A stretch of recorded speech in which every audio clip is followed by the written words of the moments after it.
Hozir shu videoda sizga men aynan qanaqa qilib 0 dan to 100 ming dollar topishgacha nimalar qilganimni batafsil ko'rsatmoqchiman. Ya'ni mana shu yo'lni bosib o'tishda men nimalarga uchradim, nimalar qildim va qanaqa qilib men mana shu natijaga erishganimni to'liq gapirib beraman va sizga ham ko'rsataman. Mana shu men ko'rsatgan shablonni siz ham o'zingizda qo'llashingiz mumkin va foydalanishingiz mumkin. Xo'p, eslatib o'taman, bugungi darsimiz uzoqroq davom etadi va o'shaning uchun bemalol hozir o'tirib joylashib oling. Xo'p, ketdi. Videoni oxirigacha ko'rsangiz siz nimalarni o'rganasiz. Xo'p, birinchi bo'lib, men aynan 0 dan 100 ming dollargacha nimalar qilganimni sizga to'liq ochib beraman. Ya'ni men hayotimda nimalar bo'ldi, to shu 0 holatimdan to mana shu holatgacha nimalar qilganimni qadam-qadam ko'rsatib beraman. Undan keyin siz bilan biz pul ishlashni 4 xil shaklini ko'rib chiqamiz. Ya'ni o'zi 4 xil shakli bor. Siz qaysi shaklda pul ishlashingiz kerak va hozir qanaqa holatdasiz, buni ham birga tahlil qilamiz.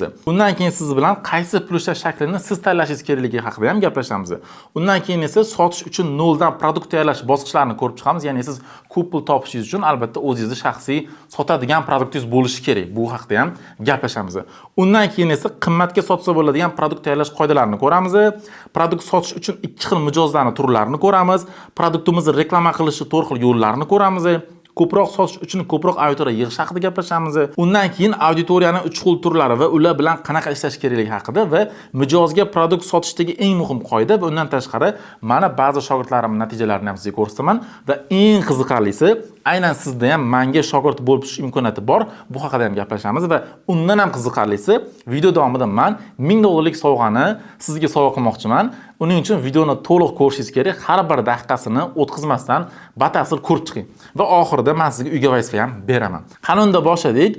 Avvalo men o'zim haqimda qisqacha ma'lumot berib o'tay, chunki o'quvchi ustozini bilimlarini chuqurroq olish uchun albatta ustoziga ixlos qo'yish kerak. O'shaning uchun ham agar siz meni hozir tanimaydigan bo'lsangiz va menga begona bo'ladigan bo'lsam, men berayotgan ma'lumotlar sizga to'liq yetib bormasligi mumkin. O'shaning uchun ham o'zim haqimda ozgina ma'lumotlar berib ketaman. Xo'p, o'zim asli Xorazmliman. 1 yoshimdan beri Toshkentda yashayman, oilaliman, bir nafar qizalog'im bor.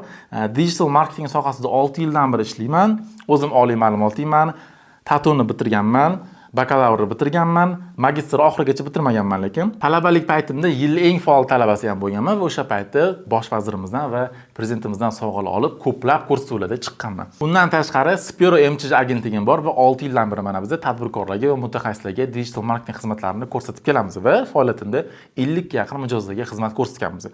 Undan tashqari hozirgacha 1000 dan ortiq onlayn o'quvchilar va 50 ga yaqin offlayn ravishda shogirdlar chiqarganman.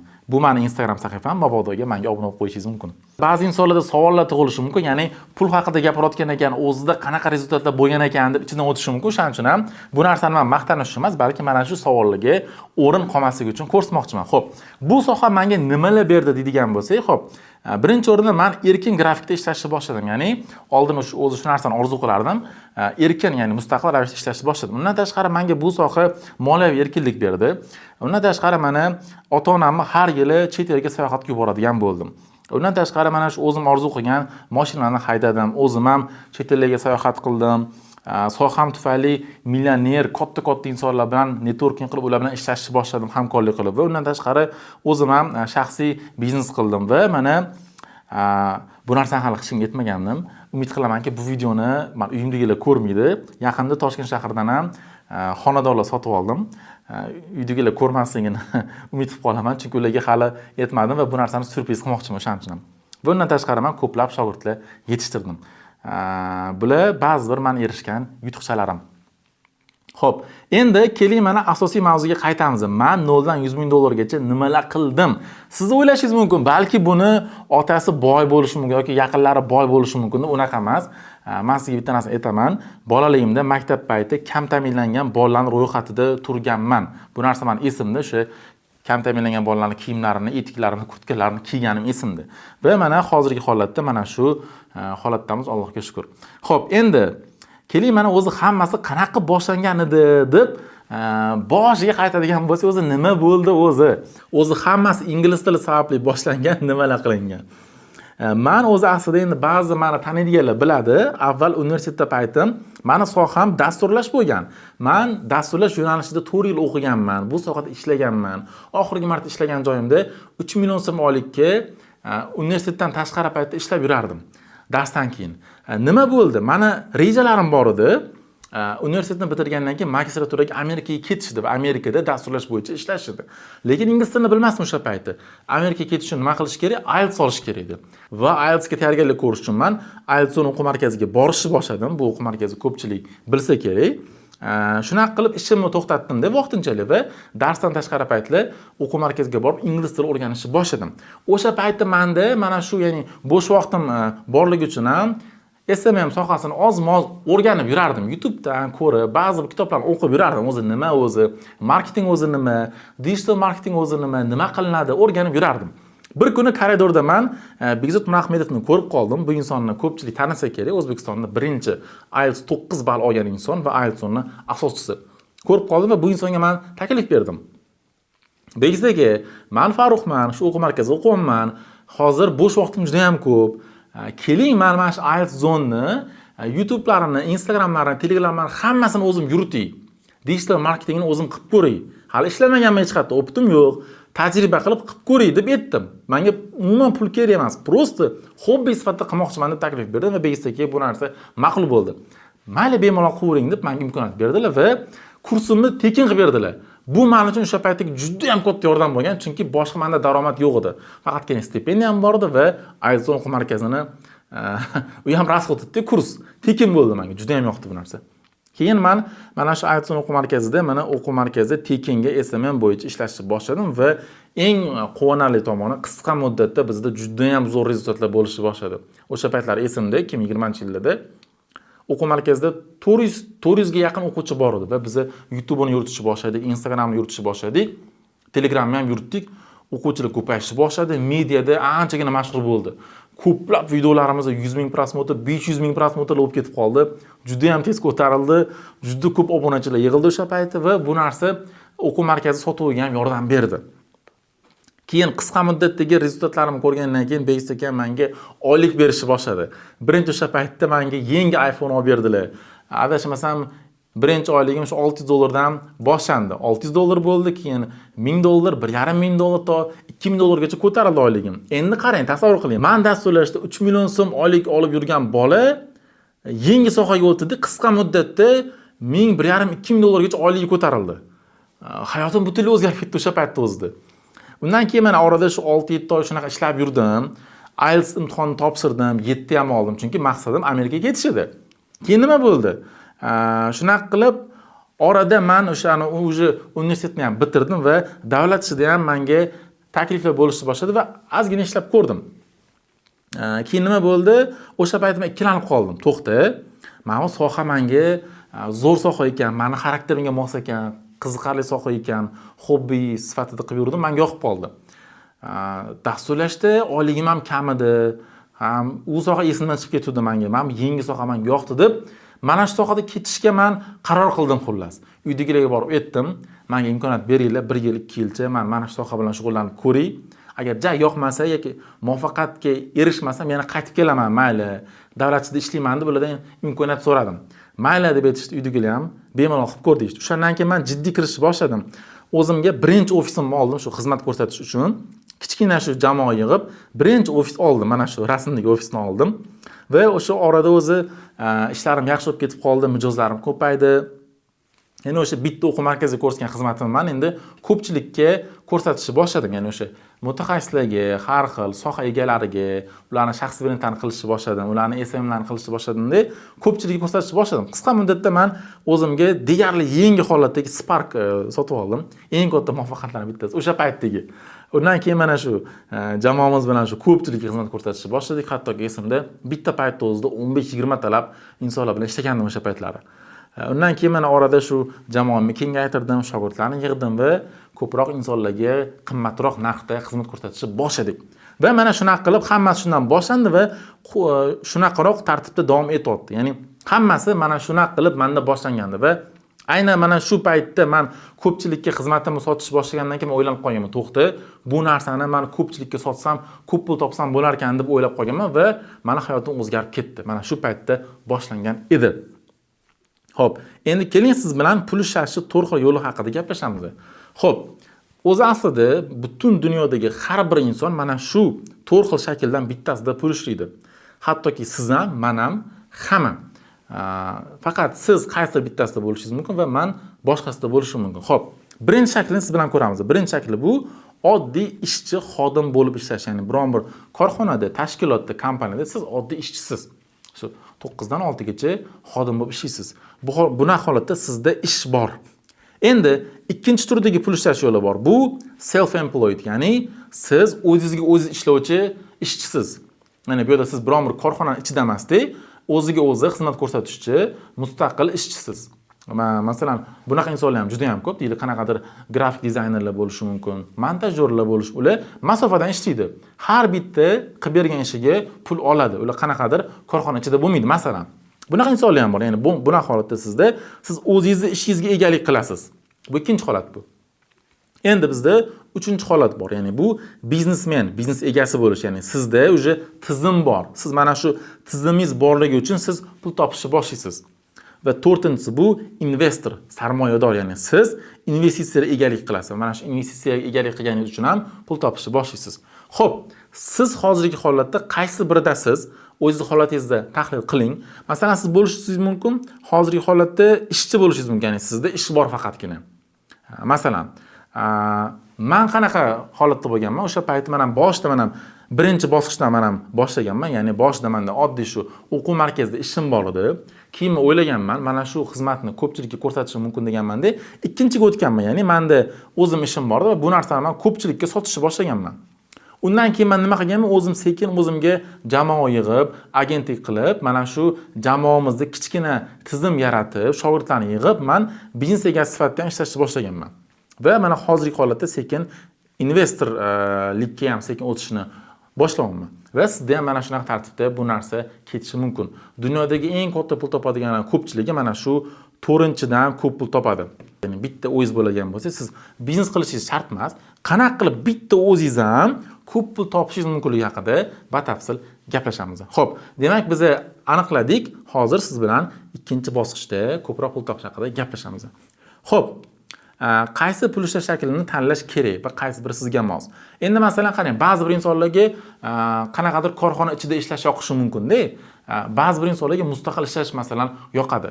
Endi har bir o'ziga yarasha risklari, plus-minus tomonlari bor. Lekin biz hozir bugungi videoda siz bilan mana shu ikkinchi bosqichda ko'proq pul topishni boshlaymiz. Lekin siz bemalol birinchi shaklda ham ishlashingiz mumkin. 3 ga o'tishingiz ham mumkin yoki 4 ga o'tishingiz ham mumkin. Lekin hozir biz ko'proq 2 haqida gaplashamiz. Xo'p. Endi biz bildik, xo'p, ko'p pul topish uchun nima qilish kerak ekan? Ko'p insonga xizmat ko'rsatish kerak yoki ko'p insonga nimadir sotish kerak ekan, to'g'rimi? Ya'ni bizning qo'limizda produkt bo'lishi kerak. Produkt ya'ni nima? Mana shu sotuv, ya'ni mana shu sotish uchun kerak bo'lgan narsa. Ya'ni bizga mana shu narsa kerak. Mana shu narsani sizga yaratishingiz kerak.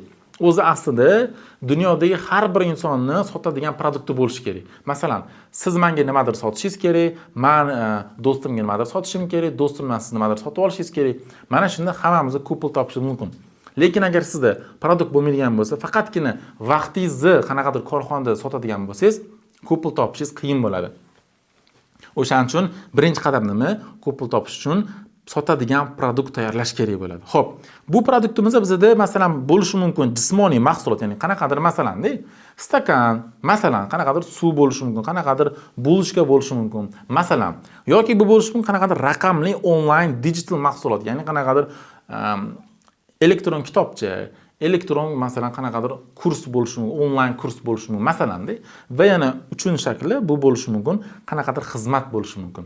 Men o'zimning faoliyatim birinchi mana shu xizmatdan boshlaganman, ya'ni o'zimni produktimni xizmat sifatida yaratganman, ya'ni mana shu tadbirkorlarga, mutaxassislarga shaxsiy brend xizmatini bitta produkt qilib, tayyorlab, sifatli qilib, mana shuni ko'pchilikka sotishni boshlaganman. Endi siz hozir o'ylab ko'ring, siz qanaqa produkt tayyorlasangiz bo'ladi.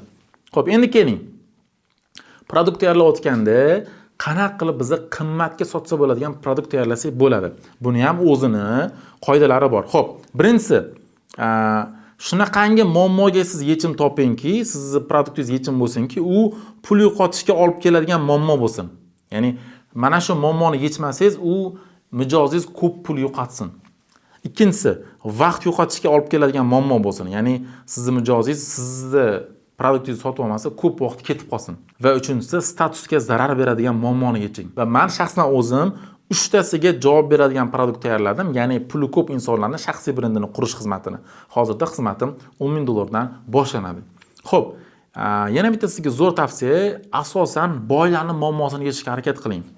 Ya'ni puli ko'p insonlarning muammosini yeching yoki tez siz pul topib beradigan soha bo'lsin. Ya'ni agar siz boylarning, puli ko'p insonlarning muammosini yechib bersangiz, ular sizga ko'p pul to'lashga tayyor bo'ladi. Hech qachon puli kam yoki puli yo'q insonlarni yoki puli yo'q sohalarning muammosini yechishga harakat qilmang, chunki ulardan ko'p pul olishingiz juda ham qiyin. O'shaning uchun eng zo'r yo'li boy insonlarning muammosiga yechim bering va ulardan ko'p pul oling. Shaxsan o'zim ham doim puli ko'p insonlar, ya'ni tadbirkorlar, biznes egalari, mutaxassislar bilan hamkorlik qilaman. Mijozlarim orasida hattoki dollarda millioner insonlar ham bor. Boylar bilan ishlang. Shunda siz ham ko'p pul topasiz. Xo'p, keyingisi zo'r produkt tayyorlash uchun nimalar qilish kerak? Birinchi qadam, produktingizda natija aniq bo'lishi kerak, ya'ni va'da emas, natijani soting. Vaqt bilan chegaralangan bo'lishi kerak. Masalan, 3 oyda, 6 oyda. Murakkab muammoni sodda qilib yechib berishingiz kerak. Riskni bo'yningizga olishingiz kerak bo'ladi. Siz mijozingiz tomonda bo'lishingiz kerak bo'ladi. Hamma uchun bo'lishi kerak emas, upakovka zo'r bo'lishi kerak. Xo'p. Shaxsan men ham kamida 6 oydan 12 oygacha xizmatimni ko'rsataman va ya'ni shunaqa do'g'or qilaman va doim mijozimning eng yaqin do'sti bo'lishga harakat qilaman. Ya'ni mijozim tomonda bo'lib, uni muammosiga yechim berishga harakat qilaman. Va meni xizmatim hamma uchun emas, har doim ko'pchilikni men o'zim filtr qilib rad qilaman. Xo'p, demak biz bildik, xo'p, produkt tayyorlash kerak ekan, produkt tayyorlash qoidalarini o'rgandik. Endi produktimizni biz kimga sotamiz degan savol tug'iladi. Xo'p, bizda produktimizni sotish uchun mana ikki xil insonlar bor. Birinchisi bor shu sizni taniydigan insonlar, ikkinchisi bor sizni tanimaydigan insonlar, ya'ni mijozlar deylik. Xo'p, keling endi har biriga qanaqa qilib sotish yo'llarini hozir batafsil ko'rib chiqamiz. Xo'p, birinchisi qanaqa qilib biz sizni taniydigan mijozlarga sotsak bo'ladi? Xo'p, sizni taniydigan mijoz bu kim? Sizni kuzatadigan, sizni tanishlaringiz, kontaktingizdagi odamlar, qo'shnilaringiz, atrofingizdagi hamma shu sizni taniydigan insonlar bu sizni taniydigan mijoz bo'ladi. Avval mana shu auditoriyadan boshlanadi. Ya'ni birinchi pul doim mana shu sizni taniydigan insonlarga bo'ladi. Ya'ni ularga sotuv qilish kerak bo'ladi. Xo'p, keling mana sizni taniydigan insonlarga qanaqa qilib sotish kerak, buni ham ko'rib chiqamiz. Buni ham ikki xil yo'li bor. Ya'ni siz one to one, ya'ni bitta sizni taniydigan insonga sotishingiz mumkin yoki sizni taniydigan ko'pchilikka sotishingiz mumkin bo'ladi. Xo'p, mana keling birinchi one to one sotish haqida gaplashamiz. Masalan, menmi siz, to'g'rimi? Men masalan sizni qanaqadir Ahmad qo'shningiz. Siz bunga masalan qanaqa qilib sotuv qilishingiz mumkin? Bu juda ham oson. Sizni taniydigan insonga sotuv qilish anchagina oson bo'ladi, chunki u sizni taniydi, biladi, sizga ishonadi. Masalan, siz mana shu kontaktingizdagi любой bitta insonga qanaqadir xabar yo'llashingiz mumkin o'zingizni produktingiz haqida. Deylik, masalan, mana qo'shningiz bor qanaqadir Teshavoy, uni masalan qanaqadir do'koni bor. Siz nima qildingiz? Siz Instagram yuritishni o'rgandingiz va endi mana shu qo'shningiz Teshavoy akaga xizmatingizni taklif qilmoqchisiz. Nima qilasiz? Uni nomeri bor sizda. Unga telefon qilasiz yoki xabar yo'llaysiz. Assalomu alaykum, falonchi aka, menda mana shunday xizmat bor. Mana shu xizmatni sizga taklif qilmoqchiman. Keling shu bo'yicha bir batafsil ko'rishib gaplashib olamiz. Mana oddiy misol. Ya'ni mana shunaqa insonlarga darhol sotish nisbatan oson bo'ladi. Ya'ni siz ularni uzoqdan olib kelish yoki ularni qo'shtirnoq ichida o'rash shart emas. Chunki ular sizni taniydi, sizga ishonadi. Bu ancha oson bo'ladi. Xo'p, undan keyingi anaqa bu one to many sotish, ya'ni sizni taniydigan ko'pchilikka sotish. Bu qanaqa bo'ladi? Masalan, menmi sizni taniydigan ko'pchilik insonlar. Bunga men sizga misol sifatida ko'rsataman. Ya'ni siz Instagram yoki YouTube'da blogingiz yuritishni boshlaysiz va produktingiz haqida doimiy videolar qo'yib borasiz. Bularga ham sotish anchagina osonroq bo'ladi, beginnerlarga sotgandan nisbatan. Bitta narsani bilib qo'ying, katta pul sovuq auditoriyadan emas, aynan issiq auditoriya bilan to'g'ri ishlashdan keladi. Sovuq auditoriya bu kelajakka investitsiya bo'lsa, issiq auditoriya bu hozirgi pul deganidir. Eng muhim qoida shuki, sotishdan uyalmaslik kerak. Agar siz produktingiz haqiqatan yordam bersa va muammoni yechsa, uyalmaslik kerak. O'zingizni qarindoshingizmi, qo'shningizmi, tanishingizmi, sinfdoshingizmi, kursdoshingiz farqi yo'q, sotish kerak. Chunki siz to'g'ri produkt sotsangiz, uni ham muammosiga yechim berasiz va o'zingizga ham bu bo'yicha foyda keladi. Endi keling sizni tanimaydigan mijozlar haqida gaplashamiz. Xo'p, o'zi bular kimlar? Sizni umuman tanimaydigan, sizga ishonmaydigan va sizdan shubhalanadigan insonlar, ya'ni hali sizni tanimaydi, begona insonlar xullas. Mana shu begona insonlar ham sizga mijoz bo'ladi, faqat ular sizni tanimaydigan mijozlar xolos. Ularni ham mijoz qilsa bo'ladi. Xo'p. Nima qilish kerak? Bularga sotish qiyin, avval ishonch qurish kerak. Sovuq auditoriyaga darhol qimmat sota olmaysiz. Bularni avval birinchi ishonch uyg'otib, ishontirib keyin sotish kerak bo'ladi. Xo'p, bunda ham o'sha ikki xil sotish usuli, ya'ni one to one sotish, ya'ni bu sizni tanimaydigan qanaqadir begona inson. Bunga nima qilish kerak? Masalan, siz ijtimoiy tarmoqdagi istalgan birorta insonga produktingizni taklif qilib murojaat qilasiz. Diqqat, bu insonlarga sotish qiyin, chunki ular sizni tanimaydi. Bunaqa insonlarga darhol sotish kerak emas, buni ham o'zining yo'li bor. Xo'p, men agar begona insonga sotib qilmoqchi bo'lsam, nima qilgan bo'lardim? Bunaqa holat menda bir necha marotaba bo'lgan. Masalan, bundan 1-2 yil oldin ham mana shu Toshkentdagi mashhur restoranlarning setini egasi bor edi va o'sha insonga sotib qilmoqchi bo'lganman va o'ylaganman. Xo'p, nima qilganman?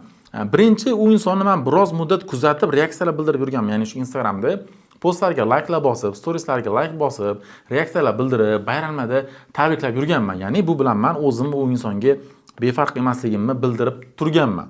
Va qo'shtirnoqchida shu o'rashga tayyorligini sezgandan keyin men shunchaki networking uchun uchrashuvga taklif qilganman. Ya'ni u insonga foyda bo'lishini aytib, shunchaki networking bo'lishini aytib, sotuv uchun emas.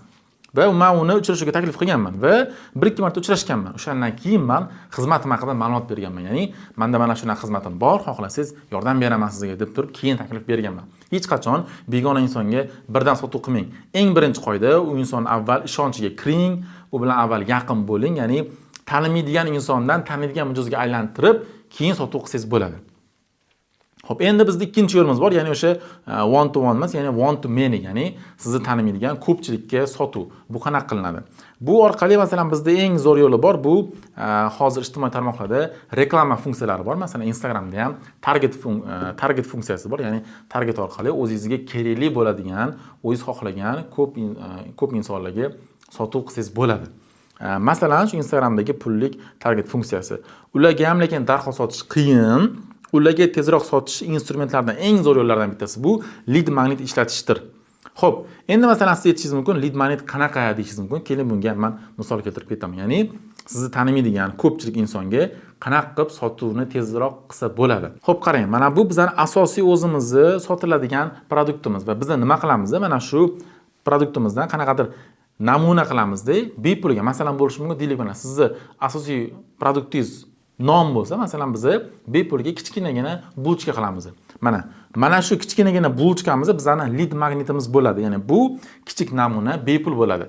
Birinchi biz mana shu bulchkamizni mana shu biz xohlayotgan insonlarga beramiz. Sotmaymiz, beramiz.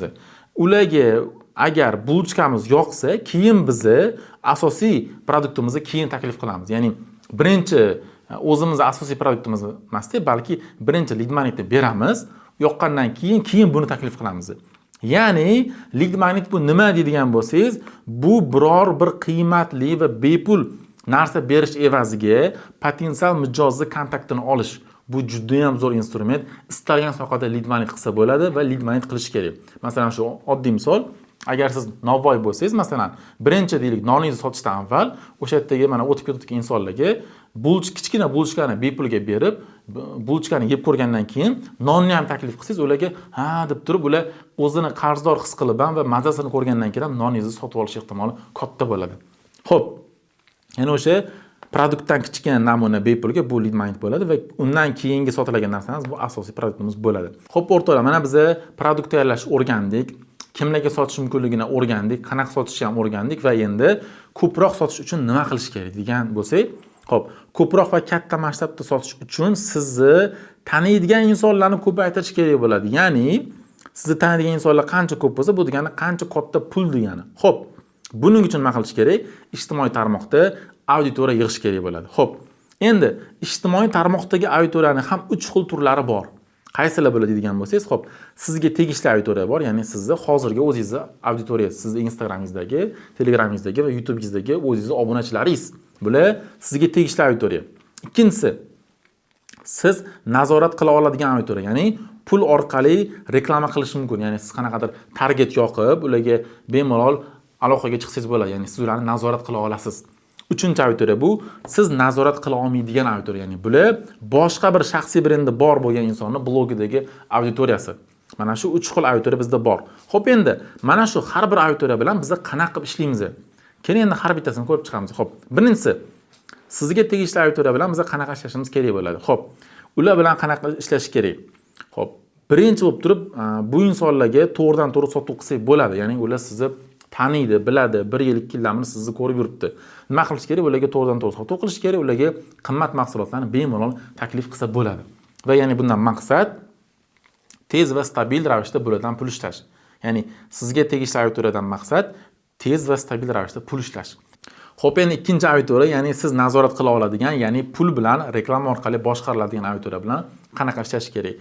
Reklama orqali ularni olib kirish kerak ko'proq va ularga bepul foyda berish kerak. Siz bu auditoriyaga arzon chekdagi mahsulotlarni sotsangiz bo'ladi. Ya'ni bu auditoriyadan maqsad yangi auditoriya olib kirish va ularni issiq auditoriya qilish. Endi uchinchisi qanaqa? Siz nazorat qila olmaydigan, ya'ni boshqalarning auditoriyasi. Ular bilan qanaqa ishlash kerak? O'sha shaxsiy brendi bor insonlar bilan birgalikda kollaboratsiyalar qilish kerak, intervyular qilish kerak, podkastlar qilish kerak va hamkorliklar qilish kerak va ya'ni bundan maqsad tezroq o'sish, ishonch uyg'otish va brendni kuchaytirish bo'ladi. Hozirgacha siz bilan produkt tayyorlashni ko'rdik, mijozlarning turlarini ko'rdik, ularga qanaqa sotuv qilish kerakligini ko'rdik, auditoriya yig'ishni ko'rdik va endi sotuv qilayotgan paytdagi eng muhim bitta qoidani o'rgatib ketaman. Bu juda ham zo'r va har doim ishlaydigan qoida.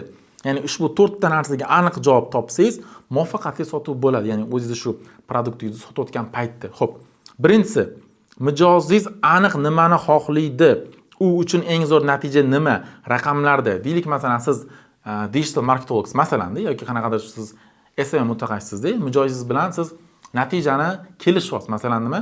3 oyda sizga nima qilib beray? Masalan, 3 oyda 30 mingta obunachi yig'ib beraman. Aniq raqamlarda va u aniq xohlayotgan narsa, u aynan mana shu narsani xohlayaptimi?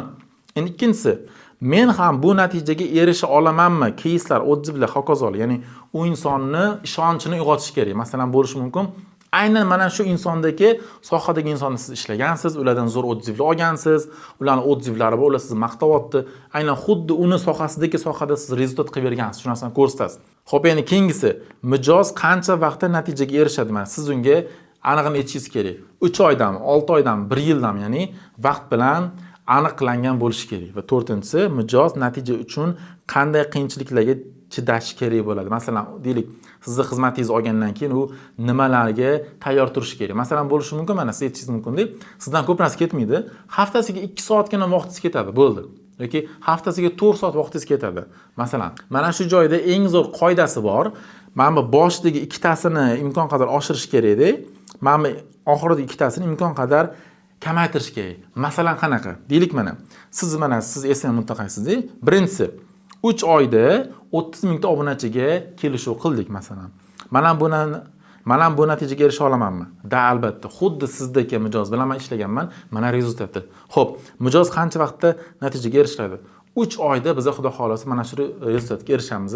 3 oyda bo'lmasa, mana bu narsalar bo'ladi. Mana bunaqa garantiyasi bor. Xo'p, keyingisi, mijoz natija uchun qanday qiyinchiliklarga chidashi kerak? Atigi sizdan har hafta 4 soatgina vaqtingiz ketadi, bo'ldi. Ya'ni imkon qadar mana ikkalasi kamroq bo'lishi kerak-da, mana ikkalasi ko'proq bo'lishi kerak bo'ladi. Xo'p, endi keling siz bilan ba'zi bir shogirdlarim haqida gaplashamiz. Men 3-4 yildan beri offlayn ravishda shogirdlik dasturini o'tib kelaman, ya'ni o'zimni sohamni shogirdlarga o'rgatib, ular bilan birga shug'ullanib, ba'zilarini o'zim javobda olib qolaman, ba'zilari o'zlari masalan shug'ullanishadi, hokazo. Mana birinchisi mana ko'rishingiz mumkin, shogirdlik 1 dasturim, shogirdlik 2, shogirdlik 3, shogirdlik 4, mana shunaqa qilib turib har yili bu dasturni men ochib kelaman. Va shogirdlarim orasida mana siz ko'rishingiz mumkin, faxrlanarli yutuqlarga erishganlar juda ham ko'p. Masalan, mana ko'rishingiz mumkin, mana Abdulaziz mana birinchi mentorligimda o'qigan, hozir masalan digital marketing bo'yicha 1,5 mingdan ortiq narxdagi loyihalar bilan ishlab keladi. Undan keyingisi mana Shahriyor ham mana birinchi mentorlik loyihamda o'qigan, hozir o'zi jamoa yig'ib, o'zi agentlik qilib, hattoki 19 yoshida o'ziga mashina sotib olgan. Keyingisi mana Muhammadjon 3-mentorlik dasturini o'qigan, kursdan keyin hatto Dubaydan ham loyiha olib, Dubayda ham ishlab keldi. Undan keyingisi mana Kamoliddin aka mana shu oxirgi 4-mentorlik loyihamda o'qigandilar. Kursdan keyin ular bizning jamoamizga qo'shilib, katta loyihalar bilan ishladilar. Undan keyin mana Diyorbek jiyanim bor. Bu meni o'zimning radnoy jiyanim. Avval bu sohada umuman nol edi. Boshqa ish bilan shug'ullanardi. Hozir o'zimning mana shu soha bo'yicha biznesi bor. Mana Alloh shukr ham menga shogird bo'lishdan avval hech narsani bilmasdim, nol edi. Hozirgi paytda 1,5 ming dollardan ortiq narxdagi loyihalar bilan ishlab keladi, ham student. Undan keyingisi mana Said Muhammad, U ham menga shogird bo'lishdan avval deyarli juda ham nol edi.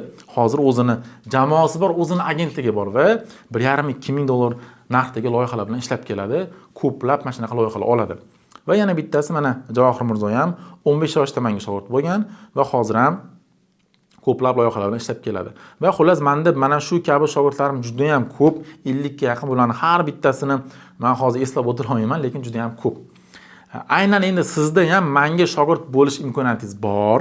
Ya'ni qanaqa qilib menga shogird bo'lishingiz mumkin deydigan bo'lsangiz, menda xudo xohlasa mana shu kelayotgan mart oyida yangilangan, ya'ni shogirdlik 5 dasturimizni yangilangan Pro Digital Marketing kursimiz boshlanadi va aynan mana shu kursimizda gibrid ravishda bo'ladi, ya'ni ham offline bo'ladi, ham onlayn bo'ladi. Offline uchrashuvlari Toshkent shahrida bo'ladi va onlayn darslarimiz maxsus platformada bo'lib o'tadi. 3 oy davomida biz siz bilan birgalikda digital marketingni chuqur o'rganamiz va kursdan keyin siz kichik bizneslardan tortib katta holding kompaniyalarni digital marketingini mustaqil yurita oladigan mutaxassis bo'lasiz. Bundan tashqari nafaqat bizneslar, balki tadbirkorlar va mutaxassislarning ham shaxsiy brend loyihalarini olib mustaqil yurita oladigan darajaga chiqasiz. 90% shogirdlarim kurs o'zidayoq loyihalar olib daromadga chiqishadi. Zo'r natija ko'rsatgan shogirdlarimni esa men har doim o'zimni jamoamni olib qolish uchun ularga taklif beraman. Hozirgacha faqat 1 yilda 1 marta shogirdlarni qabul qilib kelganman. Kuchli filtr bilan va suhbat asosida faqat cheklangan sonda men qabul qilganman. Agar siz ham shaxsan men bilan birgalikda mana shu sohani chuqur o'rganmoqchi bo'lsangiz, video ostida link bor. Mana shu linkka kirib, o'zingiz haqingizga ma'lumotlarni to'ldirib qoldirsangiz, ro'yxatdan o'tgan bo'lasiz va sizga meni yordamchilarim aloqaga chiqishadi va batafsil ma'lumotlarni berishadi. Siz bilan suhbat qilamiz. Balki shaxsan o'zim siz bilan suhbat qilib sizni imtihon qilarman. Balki xudo xolasa siz bilan kursda ko'risharmiz. Esingizda bo'lsa, videoni boshida aytgandim, mana shu video davomida 1000 dollarlik sovg'a bor va buni aynan siz yutib olishingiz mumkin degandim. Bu nima sovg'a? Mana shogirdlik dasturimda o'qish narxi 1000 dollardan boshlanadi, hatto 2000 dollargacha va aynan siz mendan 100% grant yutib olishingiz mumkin. Xo'p, qanaqa qilib siz mendan 100% grant yutib olishingiz mumkin? Ushbu darsda mendan aynan nimalarni o'rganganingiz haqida video ostida batafsil izoh yozing. Ya'ni mana shu narsalarni o'rgandim deb batafsil o'zingizning fikrlaringizni yozib qoldiring va sizga aloqaga chiqishim uchun kontaktingizni qoldiring. Undan keyin men har bir izohni to'liq o'qib chiqaman va aynan sizni mart oyida boshlanadigan Pro Digital Marketing kursimizga 100% grant asosida qabul qilishim mumkin va o'shaning uchun ham o'zingizni eng shu ko'p bilim olganingiz haqida batafsil fikrlaringizni yozib qoldiring va xudo xolasa aynan sizga biz 100% grantni berishimiz mumkin. Xo'p, keling endi men sizga uyga aytib beray. Xo'p, bugungi dars o'rgangan narsalar haqida endi qisqacha amaliyot qilib ko'rish vaqti keldi. Birinchisi, atrofingizdagi puli ko'p insonlarni birorta muammosini aniqlang va unga yechim sifatida qanaqadir produkt tayyorlab o'ylab ko'ring. Ikkinchisi, ushbu produktingizni o'sha insonga taklif berib ko'ring, ya'ni ularning fikrlarini biling. Faqat sotishga urinmang, shunchaki fikrlarini biling. Masalan, men agar sizga mana shunaqa sifatli xizmat yoki mahsulot taklif qiladigan bo'lsam, nima derdingiz? Siz bunga nechta pul berardingiz deb turib shunchaki fikrlarini biling va o'zingizni taassurotlaringizni va nima bo'lgani haqida menga Telegramdan yoki Instagramdan batafsil yuborishingiz mumkin va sizga savollaringiz bo'lsa javob beraman. Xo'p, qaysi Instagramga, qaysi Telegramga deydigan bo'lsangiz, mana men qoldirdim. Bu meni Instagramim, bu meni Telegramim. Mana shu joyda o'zimni usernamelarim bor. Agar bugungi dars sizga yoqqan bo'lsa, mana shu darsimiz haqida Instagramga stories qo'ysangiz, men bundan juda ham xursand bo'laman va stories atmitka qilib qo'ysangiz, meni o'zimni ham atmitka qilaman va sizga minnatdorchilik bildiraman. Sizga kattakon rahmat, vaqtingizni ajratib shunaqa uzun darsimizni ko'rganingiz uchun. Agar sizga foydali bo'lgan bo'lsa, men ham bundan juda ham xursandman. Xudo xolasa, keyingi darslarimizda ko'rishguncha sog' bo'ling, salomat bo'ling.